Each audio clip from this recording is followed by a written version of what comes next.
Hey everyone, this is Andy from ZUK China, and today we're looking at the ZUK Z1 direct from Shenzhen. Now, if you've been following the news, you'll already know that ZUK are a new startup, a new phone brand from China, and they're supported by Lenovo. So Lenovo, the phone maker and the owner of Motorola, have actually invested in ZUK to produce a new smartphone brand. Already we've seen the ZUK Z1 launch in China. That was a few weeks ago here in China. But tomorrow they'll be launching a non-Chinese model version of this phone. I'm not sure if it's going to be a European release, an Indian release, or a full international global release. We'll find out more about that tomorrow. But what I have now is an early preview, hands-on, of this new non-Chinese version of the phone. And as you can see, the packaging is a little bit different to the Chinese model. We've got a longer, wider box, and it also features Lenovo and ZUK branding on here. So ZUK for the international market are relying a little bit on the Lenovo brand to get a bit more of a head start so people can recognize them a little bit faster. Also on the rear we've got English writing on there. We've got a few details about what networks the ZUK Z1 supports, but I'm going to write all that up on ZUK China so you can read it all. You don't need to listen to me rattle off all those frequencies. Okay, so the box is a little bit different, but what's inside the box is pretty similar to what we've already seen. We've got the ZUK Z1 flagship smartphone. It's the first phone from this new brand, this Lenovo-backed brand. It's a 5.5-inch full HD phone with a Snapdragon 801 processor and 3 GB of RAM. I'm going to go through the ZUK Z1 full hardware and I'll show you the phone in action in a moment. Let's see what else is in the packaging first though. So we just flip this out of the way, pop that there. Okay, you can see underneath the phone we've got a few more boxes. We've got an EU charger here. This is a fast charger for the built-in 4100 mAh battery. If I just pop this out. So an EU standard charger there. ZUK written on it. That's a fast charger for the 4100 mAh battery. This packet contains a Type-C USB cable. Now the ZUK Z1 has USB Type-C 3.0, so we should see some pretty fast transfer rate of information and your documents and whatnot, not just fast charging. And we've also got this little SIM tray removal tool, and also in here we've got a ZUK quick start guide and a warranty card, which is all in English too. Alright, so that's what's inside the packaging. Let's take a look at the phone itself. Alright, so the ZUK Z1, as already mentioned, is a 5.5-inch full HD phone. Size-wise, it's a little bit longer than other 5.5-inch phones that we've seen at the moment.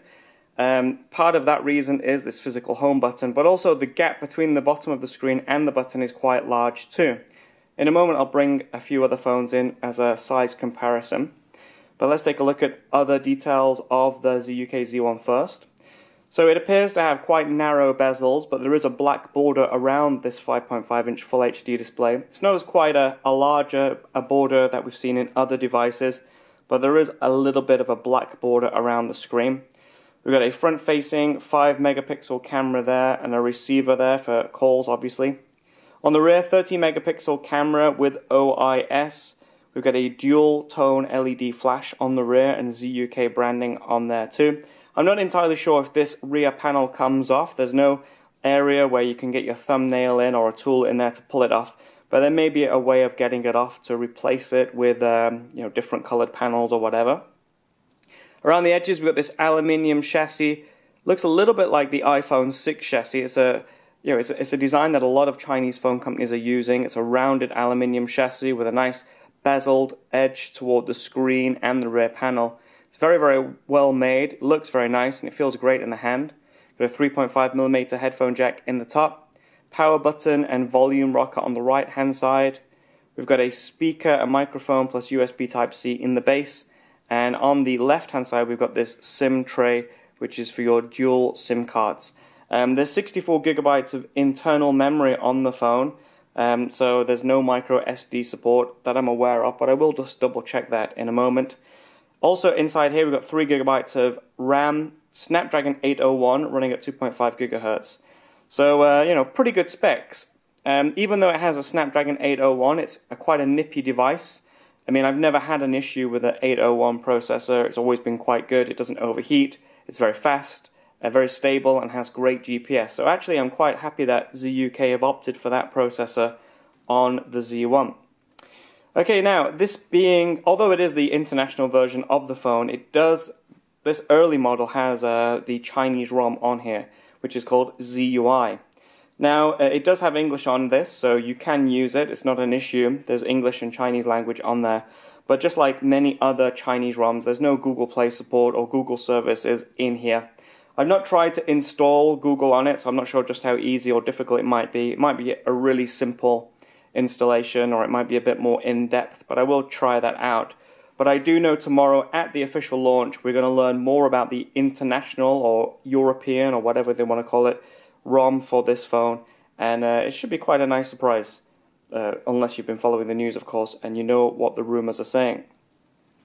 Alright, so the ZUK ZUI, if we head into the settings, you can see it's pretty much like any other Android ROM, and you can see flipping up and down, there's no lag or anything, really nice and fast. We just go to about the phone. ZUK Z1, 64 gigabytes of internal memory, there's 53 gigabytes remaining, so plenty of room on there for photos. I've already been taking a few photos with it, so that will take some room up. Running a 2.5 gigahertz processor, as already mentioned, and as you can see, we've got this home button that if I just hit it, it'll take me back all the way to the front screen. This little home button also has a fingerprint scanner in there, which I've not quite set up just yet. I've just not had time to do that.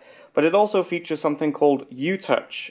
So basically, any application that you've got running in the background will be easily accessed from this Z-Touch button. So what we can do from the home screen, we can swipe to the left or right.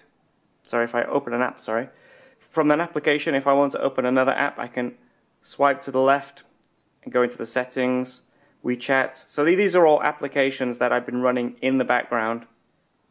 And just swiping left or right will bring them back up. Go back again. It's a really, really neat, very fast and smooth operation. They've really well got this optimized really well on the ZUK Z1. If I hit down, swipe down, that will take me back to the home button, but it'll also take you back one step too. So for example, if I take a photo and I take a look at that photo in the gallery and I want to go back to the camera, you swipe down. There we go. You have to hit it right, and down again will take you home, or just a simple one press will take you back as well. So this UTouch button has a few nice gesture features, left and right to go between apps, down to go back, and hit it to go back to home, which is pretty cool. I quite like that. Also, from the home screen, we can swipe up to get to our volume, our brightness control and toggles.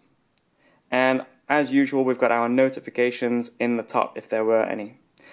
So there you go, that's the ZUK Z1 and the ZUI interface. The camera itself is pretty good, it's not bad. Last night I posted some night shots taken with the camera, and they were alright, they weren't bad. Compared to, for example, the OnePlus 2, the night shots were okay, but it is better than the LTV Low 1.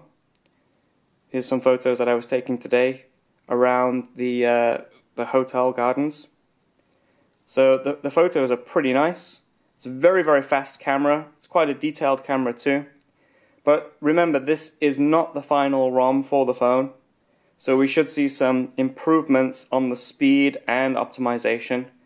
And even in the international ROM, we might see some totally different features altogether.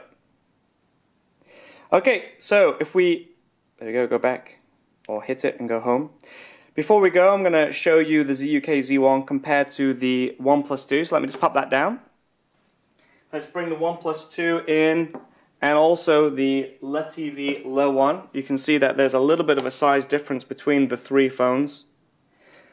So of the three phones, the ZUK Z1 is slightly taller than the other two. Not by much, just by a little bit, but there is maybe around 4 or 5 millimeters there difference just at the top here.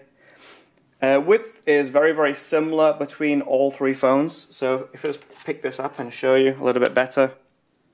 So there you go, you can see the OnePlus 2 isn't quite as long as the ZUK Z1. And it's also a little bit, I know they're about the same thickness. They're actually the same, almost the same width, just a few millimeters difference in width. So although it's the same size screen, 5.5 inch, there is a physical difference in size. Interestingly, these three phones, they go up in price. We've got $1,499, $1,799, and $1,999. They're all pretty good phones, and it would be quite hard to choose between the two. Speed-wise, the LTV and the ZUK Z1 are the fastest in terms of using the actual operating system, the Android system. Camera-wise, the OnePlus 2 is better. I've not tried audio on the ZUK Z1 and GPS, so I can't comment on that just yet. Anyway, so that's my first hands-on and unboxing of the ZUK Z1. I hope you enjoyed that, and I'll have more ZUK and ZUK Z1 news coming very soon. Thanks for your time. Goodbye.